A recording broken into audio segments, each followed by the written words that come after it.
তো আপনাদেরকে আজকে দেখাবো এখানে গোল্ড মার্কেটের একটা অ্যানালাইসিস।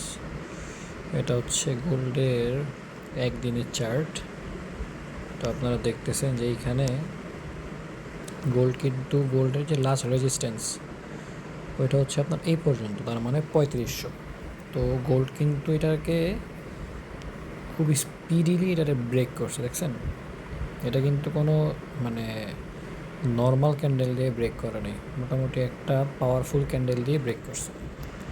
তো ক্যান্ডেলটা ব্রেক করার পর এরপর দেখেন হালকা হালকা পুল ব্যাক নিছে, এরপরে কিন্তু আবার আপের দিকেই গেছে, দেখছেন? গোল্ড কিন্তু যদি আমি একটা আপনাদেরকে কি বলে এটাকে দাঁড়ান দেখাইতেছি, একটা টুলস যদি আমি এখানে নেই,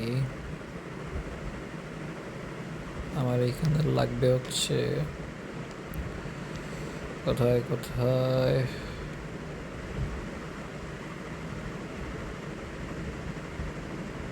এইটাই নিয়ে দেখেন, এইখান থেকে মার্কেটটা এই পর্যন্ত গেল, আবার একটা পুল ব্যাক, আবার গেল, আবার একটা পুল ব্যাক, মার্কেটটা আবার গেল, আবার একটা পুল ব্যাক। দেখেন এরপরে তো এইখানে আমরা যেটা বুঝতেছি, গোল্ডের যেহেতু আগের কোনো প্রাইজিং নাই এইখানে, ঠিক আছে? তো গোল্ডের এটাই কিন্তু হাইয়েস্ট প্রাইস এখন 4106 যেটা চলতেছে।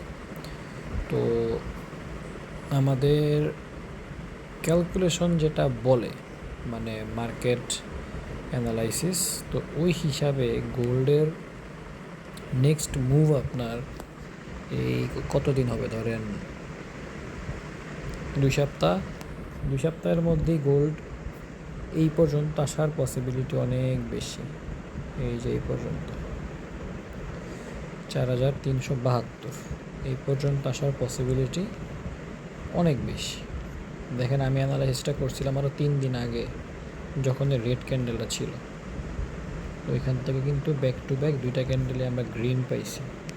সো তার মানে গোল্ড এই পর্যন্ত যাওয়ার পসিবিলিটি অনেক অনেক বেশি, 4372। তো আপনারা কেউ যদি গোল্ডে ট্রেড করেন, আপনারা গোল্ড কিনে রাখতে পারেন। 4372 পর্যন্ত গেলে আপনারা মোটামুটি ভালোই প্রফিট পাবেন যদি স্পটে আপনারা কিনে রাখেন, তো তখন বিক্রি করে দিলেন।